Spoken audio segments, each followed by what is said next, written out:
Bonjour and welcome back to Cyberattack Sunday, where I run through all the latest cyberattack news from the past week. Before we dive in, help me reach further than just your feed by liking, commenting, and hitting that share button. Today's video covers January 5th to January 11th, 2025. New variants of the Eagerby malware framework are being deployed against government organizations and internet service providers, ISPs, in the Middle East. A fake Telegram premium app delivers information-stealing malware, in a prime example of the rising threat of adversaries leveraging everyday applications, researchers say.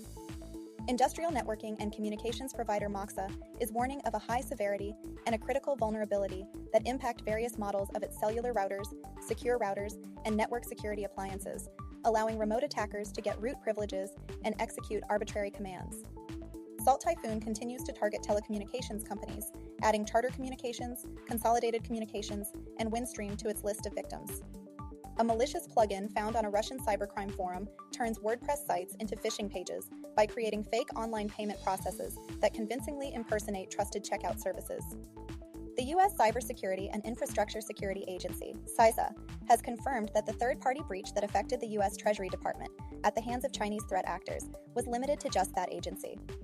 The recent attack campaign targeting browser extensions shows that malicious browser extensions are the next frontier for identity attacks.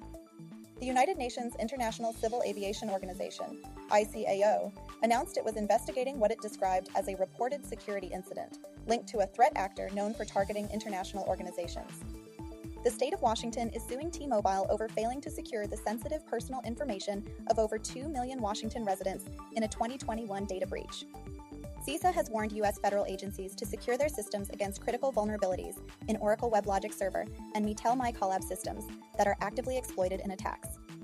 BIOS UE5 vulnerabilities in the ISEC 100 DNA sequencer from U.S. biotechnology company Illumina could let attackers disable devices used for detecting illnesses and developing vaccines. A relatively new Mirai-based botnet has been growing in sophistication and is now leveraging zero-day exploits for security flaws in industrial routers and smart home devices.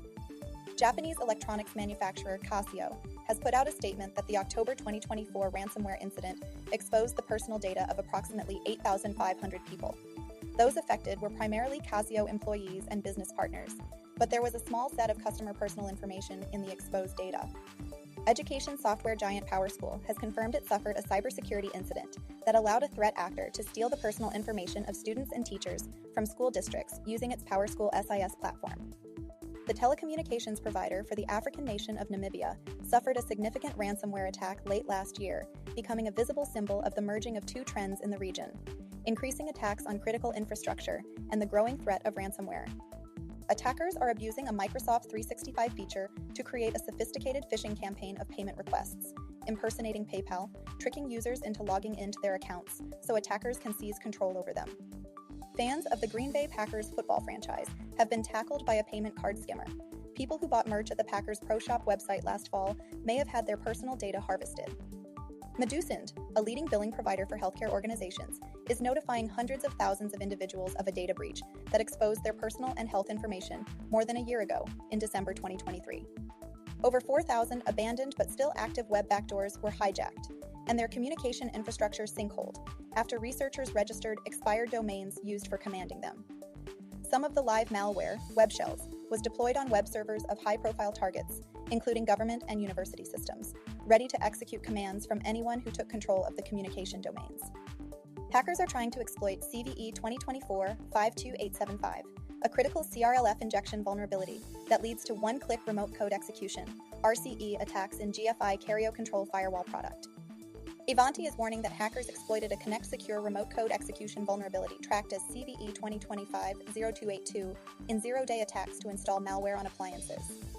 Ukrainian hacktivists, part of the Ukrainian Cyber Alliance Group, announced on Tuesday they had breached Russian internet service provider Nodex's network and wiped hacked systems after stealing sensitive documents. Nodex confirmed the attack in a vContact post, saying that its network is destroyed. The Chinese threat actor group known as Silk Typhoon has been linked to the December attack, which used a stolen remote support SaaS API key to exfiltrate data from workstations in the Treasury Department's Office of Foreign Assets Control. The macOS info stealer Banshee has been spotted skating by antivirus programs using a string encryption algorithm it stole from Apple. America is not the only nation China is targeting. as the National Police Agency and the National Center of Incident Readiness and Strategy for Cybersecurity in Japan are warning organizations of a sophisticated Chinese state-backed cyber espionage effort called MirrorFace, used to steal technology and national security secrets. CrowdStrike is warning that a phishing campaign is impersonating the cybersecurity company in fake job offer emails to trick targets into infecting themselves with a Monero cryptocurrency miner, XMRig. Baymark Health Services, North America's largest provider of substance use disorder, SUD, treatment and recovery services, is notifying an undisclosed number of patients that attackers stole their personal and health information in a September 2024 breach.